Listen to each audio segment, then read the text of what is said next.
ತುಂಬ ಇಷ್ಟ ಆಯಿತು. ಮತ್ತು ಇವತ್ತಿಗೆ ಏನು ಸಮಾಜಕ್ಕೆ ಬೇಕು ಅದು ತುಂಬ ಚೆನ್ನಾಗಿ ತಿಳಿಸಿದ್ದಾರೆ. ಮತ್ತು ಇದರಲ್ಲಿ ಮೇಯ್ನಾಗೆ ಸಖತ್ ಆಳವಾಗಿರೋದು ಕತೆ. ಇದರಲ್ಲಿ ಹೀರೋನೇ ಬಂದು ಕತೆ ಯಾಕಪ್ಪ ಅಂದರೆ ಒಂದು ಹಿಂದೂ ಮುಸ್ಲಿಂ ಬಗ್ಗೆ ಏನು ಇವತ್ತು ನಡೀತಾ ಇದೆ, ಆಚೆ ಆಗಲಿ ಇದಾಗಲಿ ತೀವ್ರವಾಗಿ ತುಂಬ ಆಳವಾಗಿ ತೋರಿಸಿದ್ದಾರೆ. ಮತ್ತು ಇದ್ರದ್ದು ಸಖತ್ ಮೀನಿಂಗ್ ತುಂಬ ಚೆನ್ನಾಗಿದೆ. ಆಮೇಲೆ ಇನ್ನೊಂದೇನು ಅಂದರೆ ಇದರಲ್ಲಿ ಒಂದು ಸ್ಕ್ರೀನ್ ಪ್ಲೇ ಆಗಲಿ, ಆಮೇಲೆ ಕತೆ ಹೇಳಿರೋ ವಿಧಾನ ಆಗಲಿ, ಹೋಗ್ತಾ ಒಳಗಡೆ ಕರ್ಕೊಂಡೋಗಿ ವೇನೇ ಬೇರೆ ತುಂಬ ಚೆನ್ನಾಗಿ ಇದು ಮಾಡಿದ್ದಾರೆ. ಫಿಲಮ್ 100% ಗೆಲ್ಲಿ ಜೊತೆಗೆ ಗೆಲ್ಲಿ.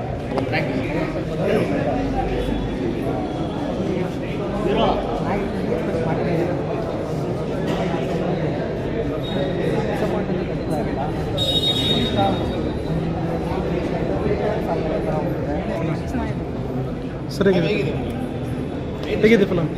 ಚೆನ್ನಾಗಿತ್ತು ಸರ್. ಫಿಲಮ್ ಹೇಗಿದೆ? ತುಂಬ ಚೆನ್ನಾಗಿದೆ. ಏನು ಇಷ್ಟ ಆಯಿತು? ಫಿಲಮ್ ತುಂಬ ಚೆನ್ನಾಗಿದೆ. ಫ್ಯಾಮಿಲಿ ಸಮೇತ ನೋಡ್ಬೋದು. ತುಂಬ ಚೆನ್ನಾಗಿದೆ. ತುಂಬ ಸಂತೋಷ ಆಯಿತು. ಮ್ಯೂಸಿಕ್ಕು, ಆ್ಯಕ್ಟಿಂಗು ಎಲ್ಲ ಚೆನ್ನಾಗಿ ಮಾಡಿದ್ದಾರೆ. Only success. ಸರ್, ತುಂಬ ದಿನಗಳ ಮೇಲೆ ಫಿಲಮ್ ತುಂಬ ಚೆನ್ನಾಗಿದೆ. ಹೊಸ ಹೀರೋಯಿನು ಅಂತ ಅನಿಸ್ತಾ ಇಲ್ಲ. ಮತ್ತು ಹೀರೋನು ತುಂಬಾ ಒಳ್ಳೆಯ ಅಭಿನಯ ಮಾಡೋರೆ. ಫಿಲಮಲ್ಲಿ ಕುತೂಹಲ ಏನಾಗುತ್ತೋ ಅಂತ ಒಂದು ಕ್ಯೂರಿಯಾಸಿಟಿ ಇದೆ. ಫಿಲಮ್ ತುಂಬಾ ಮನಸ್ಸಿಗೆ ತುಂಬಾ ಮುಟ್ಟುತ್ತೆ. ಮತ್ತೆ ನೋಡಬೇಕು ಅಂತ ಅನಿಸುತ್ತೆ. ಇನ್ನೊಂದ್ಸತಿ ಚಾನ್ಸ್ ಸಿಕ್ಕಿದಾಗ ಬಂದು ನೋಡ್ತೀನಿ ಖಂಡಿತ. ಸರ್ ಫಿಲಮ್ ಹೇಗಿದೆ? ಏನು ಇಷ್ಟ ಆಯ್ತು ಸಿನಿಮಾದಲ್ಲಿ? ಸರ್ ಸಿನಿಮಾ ಕ್ಲಾಸ್ ಆಗಿದೆ. ಏನು ಇಷ್ಟ ಆಯ್ತು ಸರ್ ಸಿನಿಮಾದಲ್ಲಿ? ಸಿನಿಮಾ ಒಳ್ಳೆ ಲವ್ ಸ್ಟೋರಿ ಇದೆ, ಚೆನ್ನಾಗಿದೆ. ಹೊಸ ಡೈರೆಕ್ಟ್ರು, ಹೊಸ ಇದು ಮ್ಯೂಸಿಕ್ ಡೈರೆಕ್ಟ್ರು, ಹೀರೋಯಿನ್ ಎಲ್ಲ ಹೊಸಬ್ರು ಚೆನ್ನಾಗಿ ಮಾಡಿದ್ದಾರೆ. ಅದು ನೋಡ್ಬೋದು. ಈ ಥರ ಹೊಸ ಡೈರೆಕ್ಟ್ರು ಹೊಸ ಕಥೆ ಇಟ್ಕೊಂಡು ಚಿತ್ರರಂಗ ಬರೋದ್ರಿಂದ ಚಿತ್ರರಂಗ ಒಂದು ಬೆಳೀತದೆ. ಆಗ ಜನಗೂ ಸ್ವಲ್ಪ ಇದಾಗುತ್ತೆ ಸರ್. ಈಗ ಹೊಸ ಕ್ಯಾನ್ಸರ್ಗಳು ಬರ್ತಾರೆ ಡೈರೆಕ್ಟ್ರುಗಳಿಗೆ. ಹೊಸದಾಗಿ ಏನೋ ಮಾಡಬೇಕು, ಏನೋ ಹೊಸ ಥರ ಇರಬೇಕು, ಜನಗೂ ಒಂದು ಸ್ಟೇಟ್ ಬರೋ ಥರ ಮಾಡಬೇಕು ಅಂತ ಅಂದ್ಬಿಟ್ಟು ನಿರ್ದೇಶಕರು ಬರ್ತಾ ಇದ್ದಾರೆ. ಅವಾಗೆಲ್ಲ ಇದಕ್ಕೆ ಒಳ್ಳೆಯದಾಗಲಿ. ಜನರು ಮತ್ತು ಥಿಯೇಟ್ರಿಗೆ ಒಂದು ಫಿಲಮ್ ನೋಡಿ ಬಂದು ಅಂತ ನಾನು ಹೇಳ್ತೀನಿ ಸರ್. ಎಲ್ರಿಗೂ ನಮಸ್ಕಾರ. ಸುಪ್ರೀತ್ ಗಾಂಧಾರ ಅಂತ ಮ್ಯೂಸಿಕ್ ಡೈರೆಕ್ಟ್ರು, ಸಿಂಗರ್ ಮಾತಾಡ್ತಿದ್ದೀನಿ. ಮೊನ್ನೆ ಸೆಲೆಬ್ರಿಟಿ ಶೋಗೆ ಬಂದಿದ್ದೆ, ಬಟ್ ಕ್ಲೈಮ್ಯಾಕ್ಸಲ್ಲಿ ಬಂದೆ. ಸಿನಿಮಾ ಪೂರ್ತಿ ನೋಡೋಕ್ಕಾಗಲಿಲ್ಲ.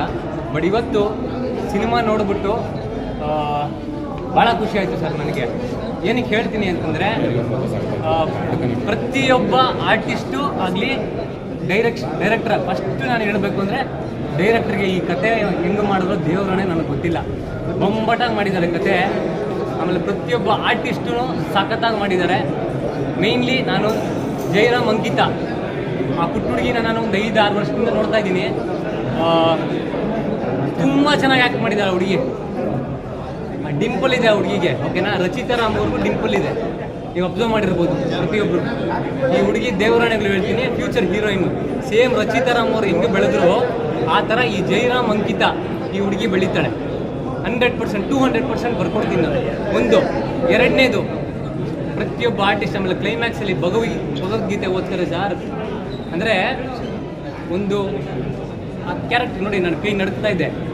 ಆ ಮುಸ್ಲಿಂ ಕ್ಯಾರೆಕ್ಟರ್ ಇದೆಯಲ್ಲ, ಆ ಕ್ಯಾರೆಕ್ಟರ್ ಬಂದು ಭಗವದ್ಗೀತೆ ಓದ್ತಾರೆ ಅಂದಾಗ ಒಂದೇ ಧರ್ಮ ಸರ್ ಇರೋದು. ಜಾತಿ ಮತ ಇವೆಲ್ಲ ವೇಸ್ಟು. ನಾವೇನು ಮಾಡ್ತೀವಿ ಅದು ಇಂಪಾರ್ಟೆಂಟು. ನಾವು ಎಷ್ಟು ಪ್ರೀತಿ ಕೊಡ್ತೀವಿ ಹಿಂದೂ ಮುಸ್ಲಿಮು ಇವೆಲ್ಲ ಸರ್. ಕರ್ಗ ನೋಡ್ತೀರಾ ಪ್ರತಿ ವರ್ಷ ಅಲ್ವಾ? ಕರ್ಗ ಎಲ್ಲೋಗುತ್ತೆ ಫಸ್ಟು? ಎಲ್ಲಿಗೋಗುತ್ತೆ ಹೇಳಿ? ಫಸ್ಟು ಹೋಗೋದೆ ಮಸೀದಿಗೆ. ಧರ್ಮ ಇಲ್ಲ ಸರ್ ಇಲ್ಲಿ, ಒಂದೇ ಧರ್ಮ. ಜಾತಿ ಮತ ಎಲ್ಲ ಒಂದೇ. ಕ್ಲೈಮ್ಯಾಕ್ಸಲ್ಲಿ ಭಗವದ್ಗೀತೆ ಓದ್ತಾರೆ ದೇವರಾಣೆ ಸರ್. ನನಗೆ ಫ್ರೆಂಡಲ್ಲಿ ನೀರು ಬಂತು. ಒಳ್ಳೆ ಸಿನಿಮಾ ಸರ್, ದಯವಿಟ್ಟು ಗೆಲ್ಲಿಸಿ ನೀವು. ನಾನು ಮೀಡಿಯಾದವ್ರ ಕೈ ಮುಗಿದು ಕೇಳ್ತೀನಿ, ಪ್ರತಿದಿನ ಒಂದೊಂದು ಪೋಸ್ಟ್ ಹಾಕಿ ಸರ್, ಪ್ರತಿದಿನ ಒಂದೊಂದು ಈ ಸಿನಿಮಾದು ವಿಡಿಯೋ ಹಾಕಿ. ದಯವಿಟ್ಟು ಎಲ್ಲರೂ ಪ್ರೋತ್ಸಾಹ ಮಾಡಿ ಈ ಸಿನಿಮಾಗೆ. ಒಳ್ಳೇದಾಗಲಿ sir. All the very best ಸಿನಿಮಾಗೆ. ಕಾಗದ ಒಳ್ಳೇದಾಗಲಿ. All the very thank you. ನನ್ನ ಹೆಸರು ಮುರಳೀಕೃಷ್ಣ ಅಂತೇಳಿ ನಟ. ಈ ಚಿತ್ರದಲ್ಲಿ ನಾನು ಕಾಲೇಜ್ ಲೆಕ್ಚರರಾಗಿ ಪಾತ್ರವನ್ನು ಮಾಡಿದ್ದೀನಿ ಮತ್ತು ಅನೇಕ ಚಿತ್ರಗಳಲ್ಲೂ ಮಾಡಿದ್ದೀನಿ. ಈ ಚಿತ್ರ ಭಾಳಷ್ಟು ಚೆನ್ನಾಗಿದೆ. ಈಗಿನ ಪ್ರಸಕ್ತ ಸಂದರ್ಭದಲ್ಲಿ ಧರ್ಮ ಅಂತಕ್ಕಂಥದ್ದು ಏನು ಅಂತಕ್ಕಂಥ ಒಳಗಡೆ ಕಿತ್ತಾಟ ನಡೀತಾ ಇದೆಯಲ್ಲ, ಇದಕ್ಕೆ ತಕ್ಕ ಉತ್ತರ ಹೇಳಿದ್ದೆ ಈ ಚಿತ್ರ. ಅಂದರೆ ಈ ಚಿತ್ರದಲ್ಲಿ ಮಾನವೀಯತೆ ಭಾಳ ಮುಖ್ಯ. ಧರ್ಮಕ್ಕಿಂತ ಮಿಗಿಲಾದ ಯಾವುದು? ಮಾನವೀಯತೆಯೇ ಮೊದಲು. ಮಾನವೀಯತೆಯಿಂದ ಮೊದಲು ಬರ್ತಕ್ಕಂಥ ಧರ್ಮ. ಮಾನವೀಯತೆಯ ನೆಲೆಗಟ್ಟಿನಲ್ಲಿ ನಿಂತಿರೋದೇ ಧರ್ಮ. ಹಾಗೆ ಧರ್ಮ ಅಂತೇಳಿ ನಮ್ಮದು ಯಾವುದೋ ಒಂದು ಸಂಪ್ರದಾಯ ಅಂತೇಳಿ ಅವ್ರ ಸಂಪ್ರದಾಯ ಇವ್ರ ಸಂಪ್ರದಾಯ ಕಿತ್ತಾಡೋದು ತಪ್ಪು. ಪ್ರೀತಿ ಅಂತಕ್ಕಂಥದ್ದು, ವಿಶ್ವಾಸ ಅಂತಕ್ಕಂಥದ್ದು ಎಲ್ಲ ಧರ್ಮವನ್ನು ಮೀರಿಸುತ್ತೆ. ಹಿಂದೂ, ಮುಸಲ್ಮಾನರು, ಕ್ರೈಸ್ತರು, ನಾವು ಧರ್ಮಗಳು ಮಾಡ್ಕೊಂಡಿದ್ದೀವಿ ಹೊರತು ಅದಕ್ಕೆ. ಆದರೆ ಅದಕ್ಕೆ ಮಾನವೀಯತೆ ಬೇಡ ಅಂತ ಅಲ್ಲ. ಮಾನವೀಯತೆ ಮುಂದೆ ಎಲ್ಲ ಧರ್ಮವೂ ಚಿಕ್ಕದೆ. ಹಾಗಾಗಿ ಇಲ್ಲಿ ಯಾವುದೂ ಇಲ್ಲ. ಪ್ರೀತಿ ವಿಶ್ವಾಸ ಅನ್ನೋದ್ರ ಮುಂದೆ ಧರ್ಮ ಭಾಳಷ್ಟು ಕಡಿಮೆ ಬೀಳುತ್ತೆ. ಧರ್ಮವನ್ನೇ ನಂಬಿಕೊಂಡು ಜಿದ್ದಾಗಿದ್ದು ನಮ್ಮ ಮಾನವೀಯತೆ ಕಳ್ಕೋಬೇಡಿ. ಮನುಷ್ಯನ ಜೀವ ಭಾಳ ದೊಡ್ಡದು. ಜೀವಕ್ಕೋಸ್ಕರ ಧರ್ಮ ಬಂತೆ ಹೊರತು ಅದು ಜೀವ ನಾಶ ಮಾಡಬೇಕು ಅಂತ ಧರ್ಮ ಯಾವುದೂ ಹೇಳಿಲ್ಲ. ಹಾಗಾಗಿ ಇದು ಭಾಳ ಚೆನ್ನಾಗಿದೆ. ಎಲ್ಲರೂ ಬಂದು ಥಿಯೇಟ್ರಿಗೆ ನೋಡಿ, ಚಿತ್ರವನ್ನು ನೋಡಿ ಆಶೀರ್ವಾದ ಹೇಳಿ. ನಮಸ್ತೆ. ಕಾಗದ ಅನ್ನುವ ಸಿನಿಮಾದಲ್ಲಿ ಮಾಡಿರುವ ನಮ್ಮ ನಟ ನಟಿಯರಿಗೆ ನಮ್ಮ ಜನತೆಯಾದಂಥವರು ಪ್ರೋತ್ಸಾಹವನ್ನು ಕೊಡಬೇಕು ಅಂತ ಕೇಳ್ತೇನೆ. ಇವತ್ತಿನ ಯುವತಿಯರಿಗೆ ಪ್ರೀತಿ ಪ್ರೇಮ ವಿಷಯ, ನಮ್ಮ ಪ್ರೀತಿ ಅನ್ನೋದೊಂದು ಕುರುಡು ಲವ್ ಇಸ್ ಬ್ಲೈಂಡ್ ಅಂತೀವಿ. ಆ ರೀತಿಯಾಗಿರುತ್ತೆ. ನಾವು ಇಬ್ಬರು ನಡೆಯುವ ಧರ್ಮ, ಜಾತಿ ಧರ್ಮಗಳ ಬಗ್ಗೆ, ಕೋಮು ಗಲಭೆಗಳ ಬಗ್ಗೆ ನಾವು ತಿಳಿಬೇಕಾಗಿದೆ. ನಮ್ಮ ದೊಡ್ಡವರಿಗೆ ಏನಿದೆ ಜಾತಿ ಧರ್ಮ ಅನ್ನುವಂಥ ರೀತಿ ಇದೆ. ನಮ್ಮ ಮಕ್ಕಳುಗಳಿಗೆ ಏನಿದೆ ಪ್ರೀತಿ ವಿಶ್ವಾಸ ಅದರ ಬಗ್ಗೆ ಆಗಿದೆ. ಅವೆರಡರ ಮಧ್ಯೆ ನಾವು ನಡೆಯುತ್ತಿರುವುದನ್ನು ನಾವು ಅರಿತು ಬಾಳಕ್ಕೆ ತುಂಬ ಒಳ್ಳೆಯ ಸಂದೇಶವಿರುವಂತಹ ತುಂಬ ಸುಂದರವಾದಂತಹ ನಮ್ಮ ನಿರ್ಮಾಪಕರು ನಮ್ಮ ಯುವಜನತೆಯ ಮುಂದೆ ಇಟ್ಟಿದ್ದಾರೆ. ಎಲ್ಲರೂ ಈ ಸಿನಿಮಾಗಳನ್ನು ನೋಡಬೇಕು. ಇವತ್ತಿನ ಯುವಕಿಯರು, ನಮ್ಮ ದೊಡ್ಡವರು ಕೂಡ ನಡಿಬೇಕು. ಒಂದು 2 ಜೀವಗಳನ್ನ ನಾವು ಬಲಿ ಕೊಡ್ತೀವಿ ಧಾರ್ಮಿಕತೆ ಅಂತ. ದಯವಿಟ್ಟು ಎಲ್ಲರಲ್ಲೂ ಮನವಿ, ಒಮ್ಮೆ ಬಂದು ಈ ಸಿನಿಮಾ ನೋಡಬೇಕು ಅಂತ ನಮ್ಮಲ್ಲಿ ಕಳಕಳಿಯ ಮನವಿ ಮಾಡ್ಕೊತಾ ಇದ್ದೀನಿ. ಜೈ ಹಿಂದ್, ಜೈ ಕರ್ನಾಟಕ ಮಾತೆ. ಚೆನ್ನಾಗಿದೆ. ಎಲ್ಲ ಹೊಸಬ್ರೆ ಆದರೂ ತುಂಬ ಅರ್ಥಪೂರ್ಣವಾಗಿ ಜನಕ್ಕೊಂದು ಒಳ್ಳೆಯ ಸಂದೇಶನ ಸಾರೋ ರೀತಿ ಇದೆ ಫಿಲಮ್. ನನಗಂತೂ ತುಂಬ ಖುಷಿಯಾಯಿತು. ಅಂಕಿತ ಅಂತ ತುಂಬ ಚೆನ್ನಾಗಿ ಮಾಡಿದೆ. ಅದರಲ್ಲೂ ಕ್ಲೈಮ್ಯಾಕ್ಸ್ ಅಂತೂ ನಿಜವಾಗೂ ಎಲ್ಲರಿಗೂ ಕಣ್ಣಿಗೆ ಕಲಿಸೇ ಅಷ್ಟು ಚೆನ್ನಾಗಿದೆ ಫಿಲಮ್. ನನಗಂತೂ ತುಂಬ ಖುಷಿಯಾಯಿತು. ಚಿತ್ರ ಹೆಂಗಪ್ಪ ಅಂತ ಹೇಳಿದ್ರೆ, ನಾನಿತ್ತು ನಾನು ಕೀಳು ನನ್ನ ಮೇಲು ಅನ್ನೋ ಮನೋಭಾವ ಬಿಟ್ಟು ಮನುಷ್ಯನಾಗಿ ಹಿಂಗೆ ಬದುಕಬೇಕು, ಒಬ್ಬರಿಗೊಬ್ಬರು ಹೌದಾರೋದ್ರಿಂದ ಹಿಂಗಿರಬೇಕು, ನಾವೆಲ್ಲ ಚೆನ್ನಾಗಿದ್ದೆ ಏನೆಲ್ಲ ಮಾಡಿ ಸಾಧಿಸ್ಬೋದು ಅನ್ನೋದಕ್ಕೆ ಉದಾಹರಣೆಗೆ ಪಿಕ್ಚರ್ ಕಾಗದ ಅಂತ ತೆಗೆದಿದ್ದಾರೆ. ಕಾಗದ ಅಂದರೆ ಬಿಳಿ ಹಾಳೆಯಾಗಿರ್ತದೆ. ಅದರಲ್ಲಿ ನಾವು ಒಳ್ಳೆಯದನ್ನು ಮಾಡ್ಬೋದು, ಕೆಟ್ಟದನ್ನು ಬರಿಬೋದು. ಮನುಷ್ಯ ಒಳ್ಳೆಯದನ್ನು ಬಿಟ್ಟು ಕೆಟ್ಟದನ್ನು ತಗೊಂಡು ದುರಾಲೋಚನೆಯಿಂದ ಹಾಳಾಗೋಗ್ತಾ ಇರೋದಕ್ಕೆ ಉತ್ತಮ ಸಂದೇಶ ಕೊಟ್ಟಿದ್ದಾರೆ. ಈ ರೀತಿ ಹಾಳಾಗಿ ಹೋಗಬಾರ್ದು. ನಾವೆಲ್ಲರೂ ಮನುಷ್ಯರು ಈ ಭೂಮಿಯಲ್ಲ, ಯಾವುದೇ ಭೂಮಿಗೋರು ಭೂಮಿನೇ, ಕುಡಿಯೋದು ನೀರೇ, ಅದರ ಹಗಲಾದ್ರೆ ಎದ್ದೊಳ್ತೀವಿ, ರಾತ್ರಿ ಆದರೆ ಮಲಗಿಕೊಳ್ತೀವಿ. ಈ ಒಂದು ಕಥೆನ ಅರ್ಥ ಮಾಡಿಕೊಂಡು ಮನುಷ್ಯನಾಗಿ ಪ್ರೀತಿಸಬೇಕು, ದೇಶ ಆಗಲಿ ಬಿಡಬೇಕು ಅನ್ನೋದನ್ನ ಚಿತ್ರದಲ್ಲಿ ನಾಯಕಿಯಾಗಿ ನಾಯಕ ಆಗಲಿ ಯಾವುದು ಉನ್ನಾರ ಇರ್ತೀರ ಸಾರಾಂಶನ ವಾಸ್ತವವಾಗಿ ತೋರಿಸ್ತಿದ್ದಾರೆ. ತುಂಬ ಚೆನ್ನಾಗಿ ಬಂದಿದೆ. All the best. ರಾಜ್ಕುಮಾರ್ ಅಭಿಮಾನ ಅಂಕಿತ ಅವ್ರಿಗೆ ಶುಭಾಶಯ ಕೊಡ್ತಾ ಇದ್ದೀವಿ. ಒಳ್ಳೆಯದಾಗಲಿ.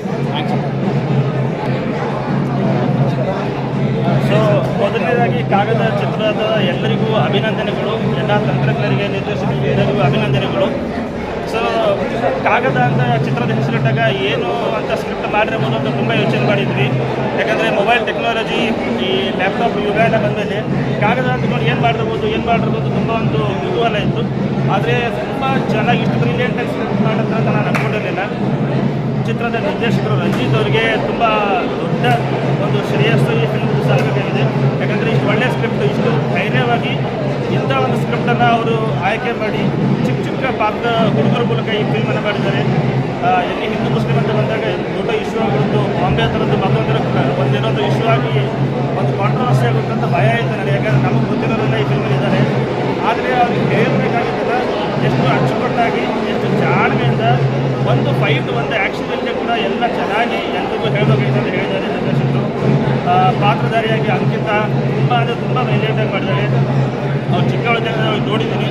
ಅವಳ ಮೇಲೆ ಒಂದು ಹೋಪ್ ಇತ್ತು. ಆ ಹೋಪನ್ನು ಅವಳು ಖಂಡಿತ ಅವಳಿಗೆ ಯಾಕೆ ಅಷ್ಟು ಫಾಲೋ ಇದ್ದಾರೆ, ಯಾಕೆ ಜನಗಳು ಮಾಡ್ತಾರೆ, ಅವ್ರಿಗೆ ಏನಕ್ಕೆ ಜನ ಅಷ್ಟು ಫಾಲೋ ಮಾಡ್ತಾರೆ ಅಂತ ಅವಳು ನಿರೂಪಿಸಿದ್ದಾರೆ. ಆಮೇಲೆ ಆದಿತ್ಯ ಕೂಡ ತುಂಬ ಚೆನ್ನಾಗಿ ಮಾಡಿದ್ದಾರೆ. ಹೊಸಬ್ರು ಅಂತ ನಂಗೆ ಆದಿತ್ಯ ಅಂದರೆ ನನಗಿಂತ ಒಂದಷ್ಟು ಶಾರ್ಟ್ ಫಿಲ್ಮ್ ಆಗಿರ್ಬೋದು ಧಾರಾವಾಹಿಗಳು ನೋಡಿದ್ದೀನಿ, ಆದರೆ ಆದಿತ್ಯ ಏನೂ ನೋಡಿರಲಿಲ್ಲ. ಆದರೂ ಆದಿತ್ಯ ಅಷ್ಟೇ ಚೆನ್ನಾಗಿ ಮಾಡಿದ್ದಾರೆ. ಚಿತ್ರದ ನಿರ್ದೇಶಕರಿಗೆ ಫಸ್ಟು, ಆಮೇಲೆ ಚಿತ್ರಕ್ಕೆ ಹಣ ಹಾಕಿದ ಪ್ರೊಡ್ಯೂಸರ್ಗೆ ಒಂದು ಹ್ಯಾಟ್ಸ್ ಆಫ್ ಹೇಳಬೇಕು. ಇಂಥ ಒಂದು ಸಬ್ಜೆಕ್ಟಿಗೆ ಚೆನ್ನಾಗಿ ಅವರು ಸಪೋರ್ಟ್ ಮಾಡ್ತಾರೆ, ಎಲ್ಲರೂ ಸಪೋರ್ಟ್ ಮಾಡಿ.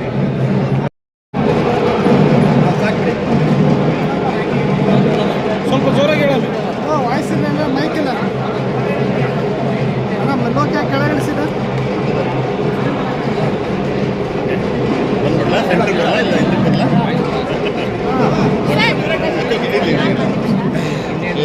ನಾನು ಐಕಲ್ ಇರ್ತೀನಿ, ಸ್ವಲ್ಪ ಕ್ಯಾಮ್ರಾ ಎತ್ಕೋಬೇಕಾಗಿದೆ.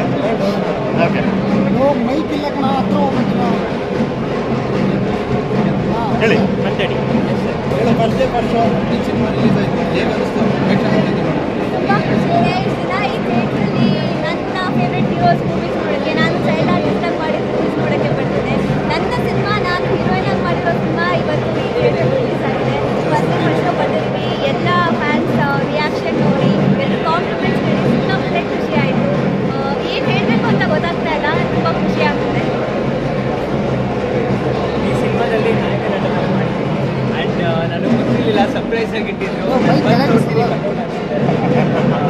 ತುಂಬ ಖುಷಿ ಆಗ್ತದೆ. ಇಷ್ಟು ದಿನ ನಾನು ಬೇರೆಯವ್ರ ಸಿನಿಮಾಗೆ ನಾನು ನೋಡಿದಾಗ ಇವತ್ತು ಎಲ್ಲರೂ ನನ್ನ ಸಿನಿಮಾ ನೋಡ್ತಾ ಇದ್ದಾರೆ ಆ್ಯಂಡ್ ಎಲ್ಲರೂ ಇಮೋಷನಲ್ ಆಗಿ ತುಂಬ ಕನೆಕ್ಟೆಡ್ ಆಗಿ ಎಲ್ರಿಗೂ ಖುಷಿಯಾಗಿದೆ ಆ್ಯಂಡ್ ಎಲ್ಲ ಕಡೆಯಿಂದ ಪಾಸಿಟಿವ್ ರಿಪ್ಲೈಸ್ ಇದೆ. ನನಗೂ ಕೂಡ ತುಂಬ ಖುಷಿ ಆಗ್ತದೆ. ಸೊ ಅಷ್ಟೇ ಕೇಳ್ಕೊಡುತ್ತೆ, ಎಲ್ಲರೂ ನೀವು ಮನೆ ಹತ್ರ ಇರೋ ಚಿತ್ರಮಂದಿರಕ್ಕೆ ಬಂದು ಸಿನಿಮಾ ನೋಡಿ ಆ್ಯಂಡ್ ನಿಮ್ಮ ಒಂದು ಅಭಿಪ್ರಾಯ ತಿಳಿಸಿ ಅಂತ ನಾನು ಕೇಳ್ಕೊಡ್ತೀನಿ. ತುಂಬ ಅದ್ಭುತವಾದ ರೆಸ್ಪಾನ್ಸ್ ನೀವು ಈಗಾಗಲೇ ನೋಡ್ತಿದ್ದೀರಿ. ತುಂಬ ಪ್ರತಿಯೊಬ್ಬರು ನೋಡಿದವರೆಲ್ಲ ಎಂಡಲ್ಲಿ ಒಂದು ಕಣ್ ತುಂಬ್ಕೊಂಡು ಬರ್ತಿದ್ದಾರೆ ಹೊರಗಡೆ. ಆ ಕಣ್ ತುಂಬ್ಕೊಂಡು ಬರ್ತಿರೋದು ನೋಡಿ ನಮ್ಮ ಕಣ್ ತುಂಬ ಬರ್ತಿದೆ. ಹಾಗಾಗಿ ತುಂಬ ಒಳ್ಳೆಯ ರೆಸ್ಪಾನ್ಸ್ ಬರ್ತಿದೆ. ಭಾಳಷ್ಟು ದಿನಗಳ ನಂತರ ಒಂದು ಕುಟುಂಬ ಸಮೇತ ಯಾವುದೇ ಮುಜುಗರವಿಲ್ಲದೆ ಕುಟುಂಬ ಸಮೇತ ನೋಡುವಂಥ ಸಿನಿಮಾ ಬಂದಿದೆ. ಹಾಗೆ ಇನ್ನೊಂದು ಏನು ಅಂದರೆ, ಬೇರೆ ಲ್ಯಾಂಗ್ವೇಜಲ್ಲಿ ಅದಂತೂ ಇದಂತೂ ಅಂತಂದ್ಬಿಟ್ಟು ಒಪ್ಪುಮೆ ಕೊಡೋದಕ್ಕಿಂತ ಹೆಚ್ಚಾಗಿ ನಮ್ಮ ಕನ್ನಡದಲ್ಲೂ ಕೂಡ ಬಂದಿದೆ. ದಯವಿಟ್ಟು ಮಿಸ್ ಔಟ್ ಮಾಡ್ಕೊಬೇಡಿ, ದಯವಿಟ್ಟು ಥಿಯೇಟ್ರ್ ಕಡೆಗೆ ಬನ್ನಿ. ನಾವು ಇಂಥ ಒಂದು ಒಳ್ಳೆ ಸಬ್ಜೆಕ್ಟ್ನ ಮಾಡುವಂಥ ಧೈರ್ಯ ಮಾಡಿದ್ದೀವಿ. ನೀವು ಕೂಡ ಥಿಯೇಟ್ರ್ ಕಡೆಗೆ ಬಂದು ನಮ್ಮನ್ನು ಗೆಲ್ಲಿಸುವಂಥ ಧೈರ್ಯ ಮಾಡಿ.